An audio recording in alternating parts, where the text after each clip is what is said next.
Welcome back to the Ozone Basketball Podcast. Today is Tuesday, December 3rd. Rob Ogden joined in the ozone layer by Tony Gerdeman. Big game coming up tomorrow, Gerd, for the Buckeyes. A team whose name doesn't begin with a direction. It doesn't end with a state. Does not end with a state. Mighty Maryland coming to town as part of the Big Ten ACC Challenge. After being dominated by years in the challenge, the Big Ten hasn't lost it since 2008, which is kind of remarkable considering they lost the first 10. Yeah, no, definitely, and I think it's an indicator of where the Big Ten is as a conference, and people call it the best basketball conference in the nation now, and I think you're seeing the results against other quality conferences. Yeah, we're going to see if that's still the case because the ACC just added all the best teams from the Big East. So I'm not even sure who's in the ACC right now. We'll find out once we see the games on TV for the challenge. I'm going to be like, now, is this an ACC-Big Ten challenge game, or is this just, a Big Ten team playing some random team? But, we should go through this. Maybe we can do a little predicting. Let's see, the leagues tied last year, 6 wins to 6 wins, but the 3 seasons before that, Big Ten came out on top. So they've got a little, 3.5 game winning streak going on here. You got a lot of pride on the line. You got a streak on the line. Yeah, definitely. So Buckeyes and Maryland. I guess let's just go through these. That's a fairly decent matchup. You got Maryland coming to town. They're going to be getting quite familiar with Ohio State over the next few years once they join the Big Ten. But who are you taking?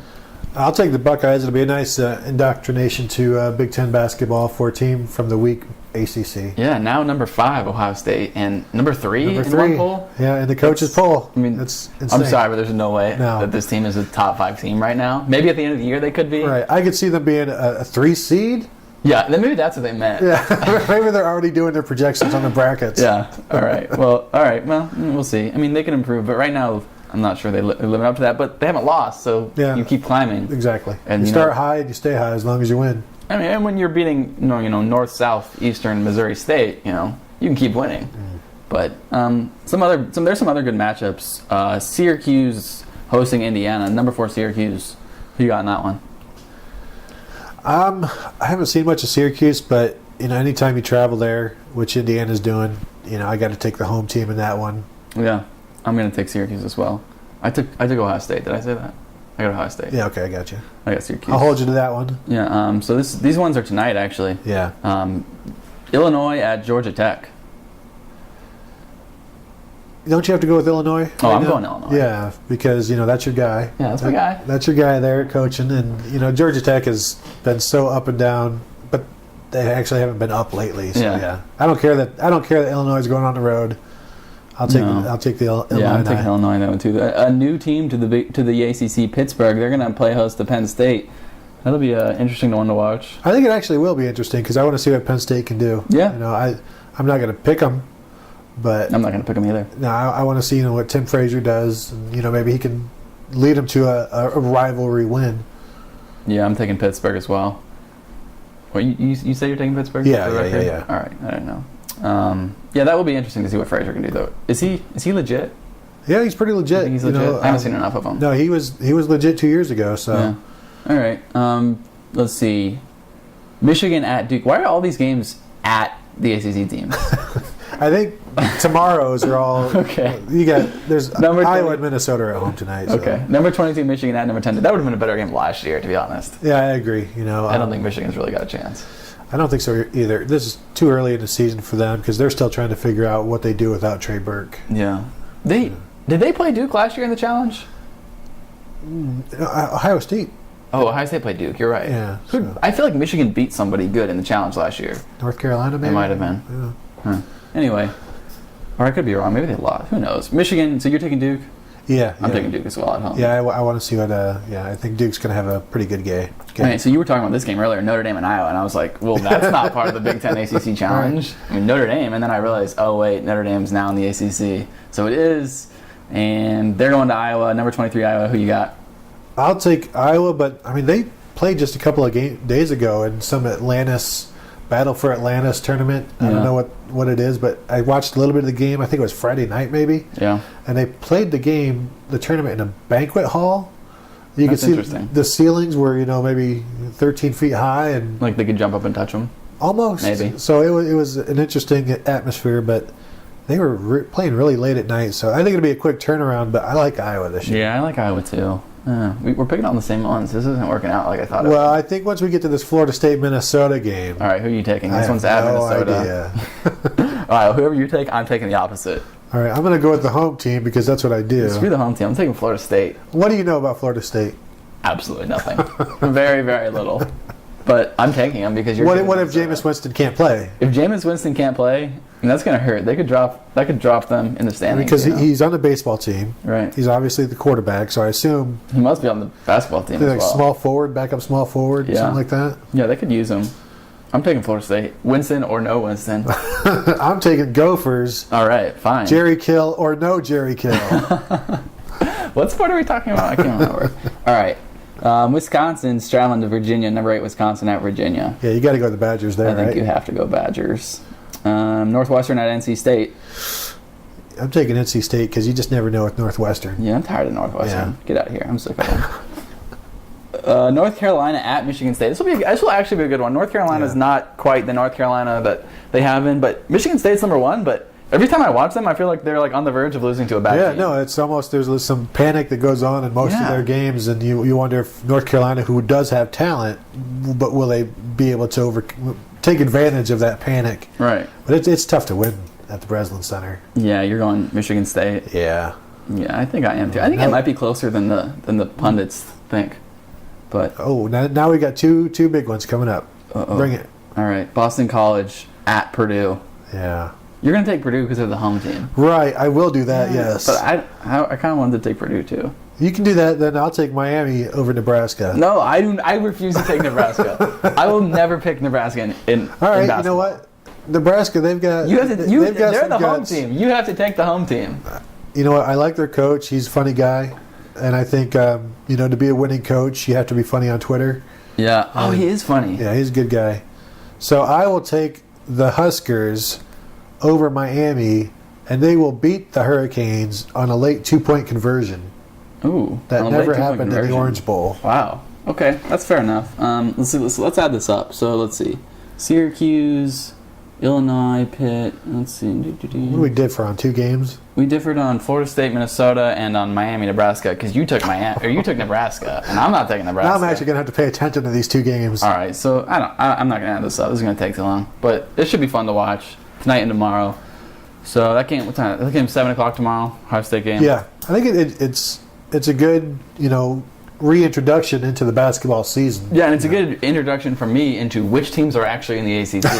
Because honestly, I have no idea. Like Duke, like who else? I don't know. It's going to be a learning experience. Okay, so it will be a learning experience. And then it changes next year. Oh my gosh, honestly, I hate the conferences. Like we were talking about this. Who is in the Big East? I don't know. Like if they're Catholic, they're in the Big East. If they're not Catholic but not good enough to be in the ACC, then they're in the AAC, which is way too similar to ACC. Exactly. No, we actually had to look and see, is there still a Big East? Is there, who is in the AAC and who isn't where? It's super confusing and I hate it. Yeah, could you imagine a Big Ten AAC challenge? The AAC. You're like, what? What? Who's playing who? I honestly don't know. I mean, I hate. Or what about an AAC challenge with the Big East, or an ACC AAC challenge? Yeah, AAC ACC. Oh man, forget about that. That would just be confusing. But I hate it because the Big East used to be fun to watch. It was a really fun basketball conference to watch. Now, I don't even know. Like now they put UConn with Memphis and that's regional. Southern Florida or something, or USC. I don't even know who's in that conference. Anyway, getting back to the Buckeyes, because we should talk about Ohio State since this is an Ohio State podcast. North Florida last week, I mean, I know nobody watched that game because the Michigan game was the next day. Yeah. But LaQuinton Ross actually showed up. He had 17 points. And he looked good. He looked phenomenal. Catch and shoot and everything was hitting the bottom of the net. He didn't look frustrated. He looked fine.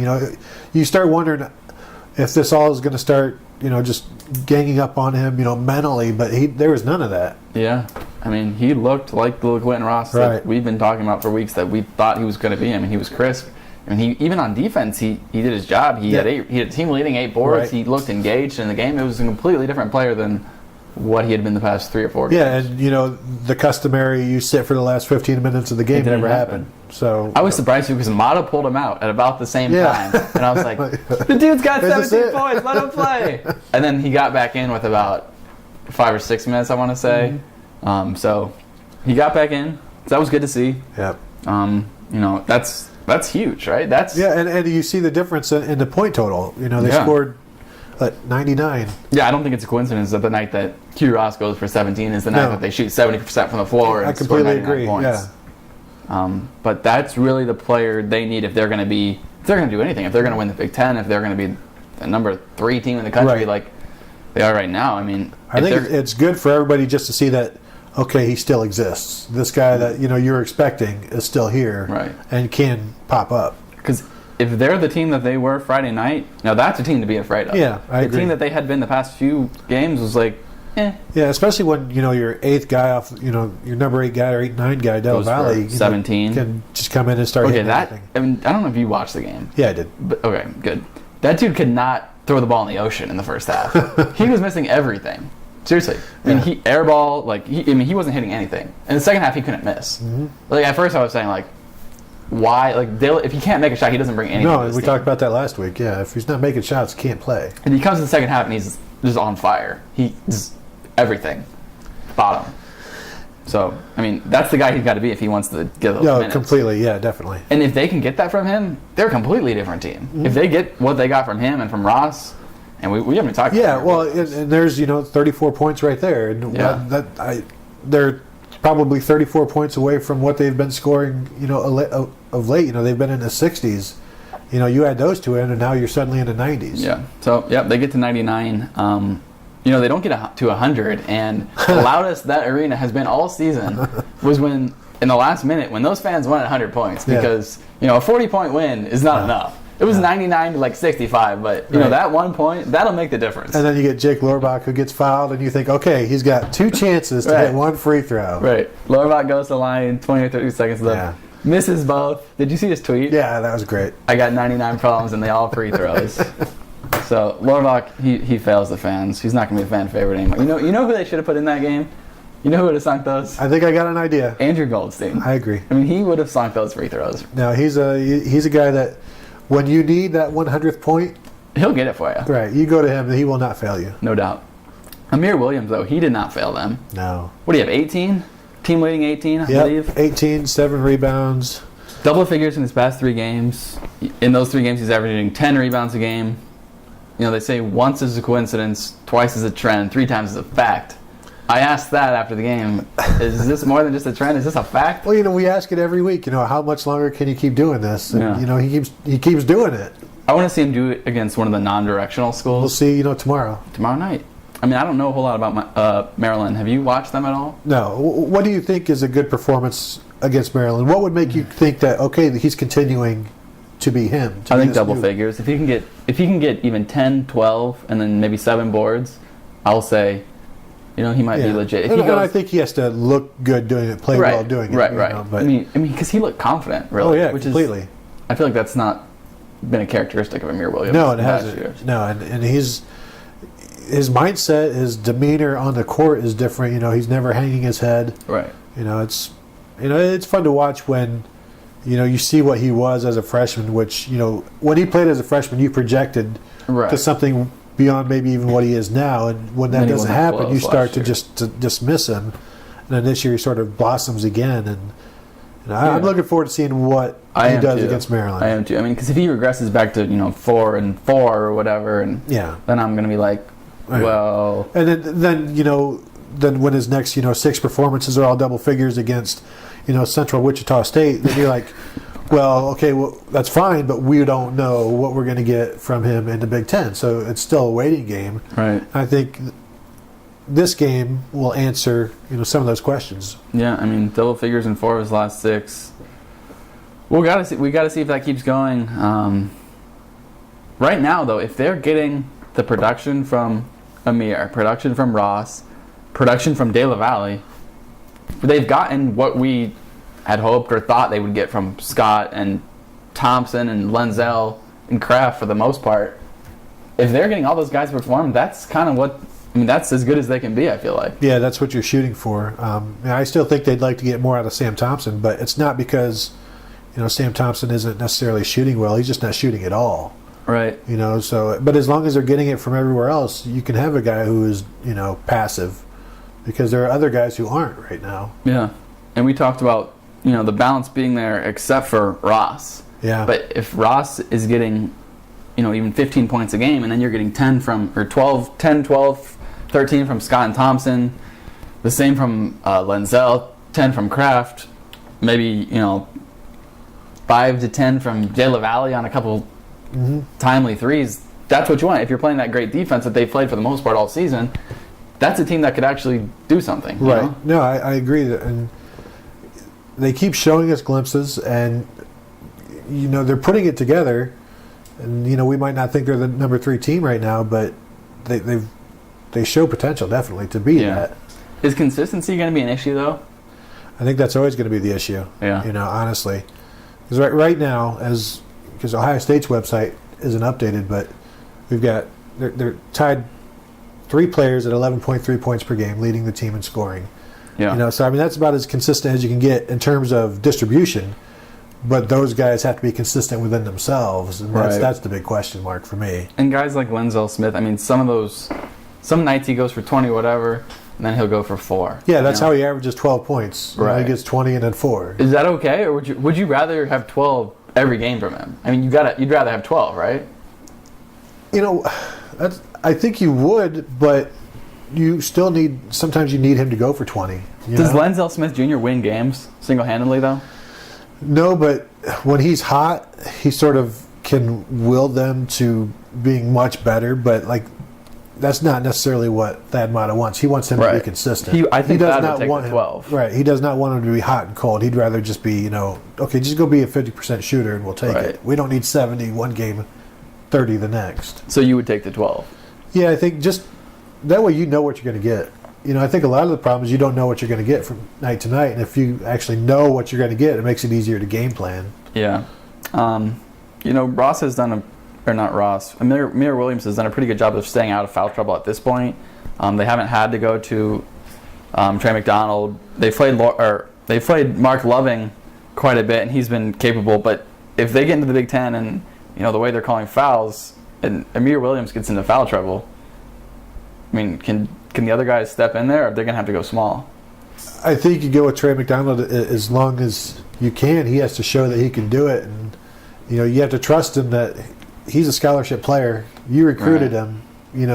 I like he's an active guy. So he's a good athlete. I think he can give you what you would look for when you need something, anything. Right. But I don't know that you can do. You're not going to rely on him consistently. Ohio State teams have won like this in the past, right? Yeah.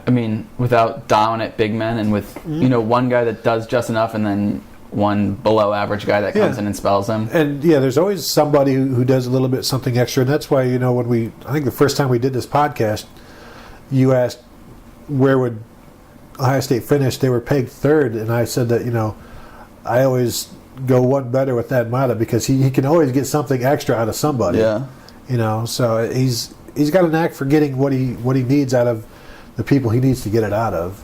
Yeah, definitely. But if you think about their best teams, they had dominant big men. Mm-hmm. And maybe that's not a coincidence, obviously. But the team with Solinger, the team with Odin. Have they had a real dominant team without a dominant big man? The Evan Turner team. The Turner team, yeah. They had some post players, but I think those centers, but they've just been really, really good with Odin and Solinger, and even Terrence Styles was Big Ten Player of the Year. Right. I think even though it's commonplace at Ohio State, it's a rarity to have a guy that you can just go to and know that he's going to produce for you in the paint. Yeah. So let's play a little hypothetical just real quickly.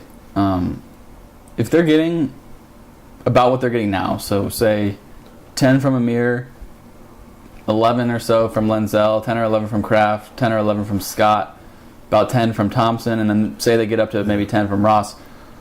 And that's kind of what they envision for the most part, with maybe the exception of Ross being a little higher, which maybe he will get up there. But if a team plays like that, so plays the balanced offense that for the most part we thought they were going to play, plays sound defense, what is their ceiling?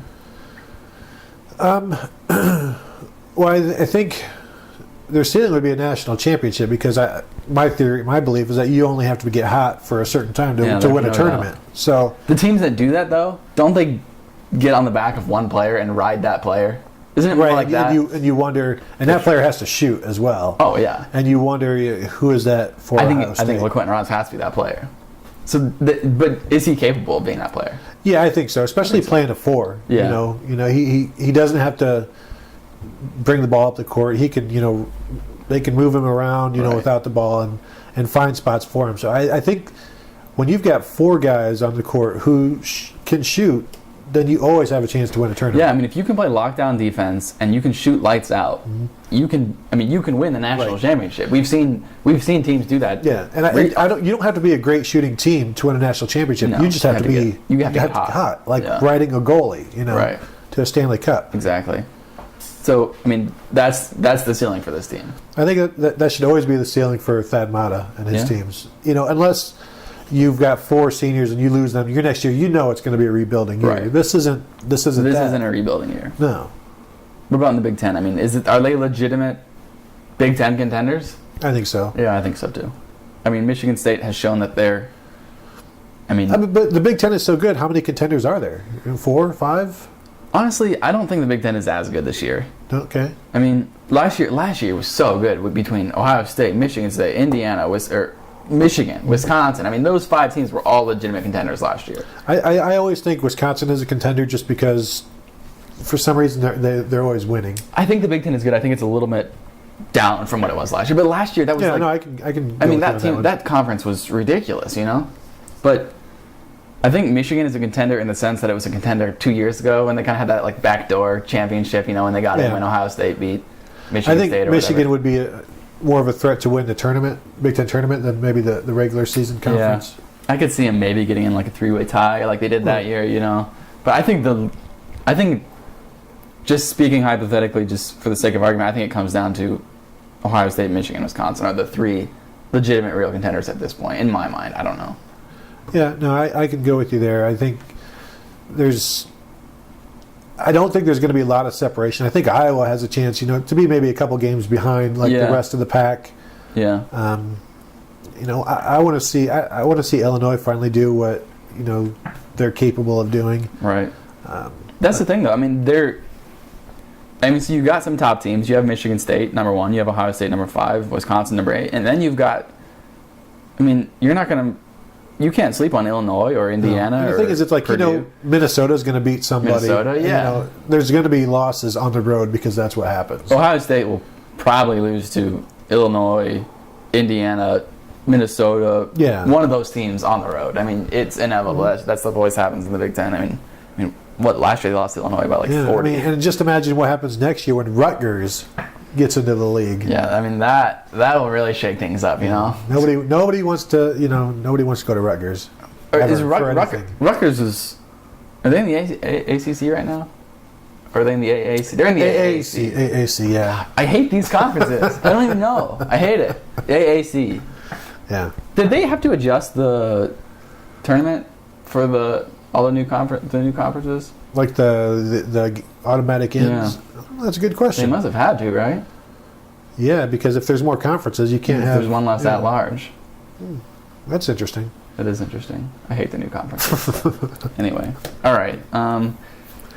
Maybe they'll add 4 more teams to the tournament, make it a 72 team. Yeah, it's inevitable. I don't know. Cash grab. Anything else we want to talk about as far as Maryland, Ohio State tomorrow night? No. Okay. Anything else we want to talk about at all? I had the opportunity to not watch Space Jam this week, and I took it. Oh my gosh. Took the opportunity to not watch Space Jam. I could have watched it, and I chose not to. I'm disappointed. I have failed the audience of this podcast. Not getting Gerd to watch Space Jam. I tried. I even had other people trying to convince you. Yeah, you did, and they were equally as appalled at you not appreciating Hoosiers or Field of Dreams. It doesn't do it for me. Hoosiers is not that cool. It's too old. I don't know. I don't get it. It's not too old. It's timeless. No, it's too old. I don't get it. That's a lie. I don't. You know what is too old? Space Jam. Space Jam is awesome. Wait, did you see that there could be a Space Jam 2? I saw somebody tweet that. Space Jam. Crap. Somebody tweeted it at me. I think it might have been you. No, it wasn't me. They tweeted at me and you. Yeah, thank you for that. I'll be pretty amped if that happens. Is it going to be hand-drawn or is it going to be CGI? I have no idea. Because I can tell you right now, kids don't like this hand-drawn crap. What was the last one? Hand drawn? Yeah, I don't know. You watched it. Dude, I don't know what... I was 6. I don't know who drew it. Did a computer draw it? I have probably. It got aliens and stuff. Those would be tough to draw. It's advanced technology. There's aliens. Of course it was computers. Whatever, dude. Whatever. You're going to watch it. At the Ozone Christmas party, you'll get them to watch it. Anyway, so Maryland tomorrow, but fear not, we will get back to the directional schools very soon here. Yeah, Central Connecticut State coming up. If you're jonesing for that. Yeah, North Dakota State coming up. So we got all kind of directions coming up Central here pretty Connecticut. soon. And, Bryant, while not a direction itself, it is, sort of. Yeah, and Bryant can be an honorary direction. Yeah, we'll call it West Bryant. West Bryant, just for the sake of it. WBU. Former Ohio University coach Tim O'Shea leading the Seriously? Seriously. The Bryant University. I bet there's a lot of former Ohio Bobcat head coaches around. Well, there's John Gross, Tim O'Shea. That's all I can think of. Others are working at car washes. All right, anyway, I think that's all we got to talk about today, right? Yeah. We'll be back next week to recap the directional schools and preview the next big game, which will not be for like 2 more weeks after that. So, all right, until then, everybody, peace out. See ya.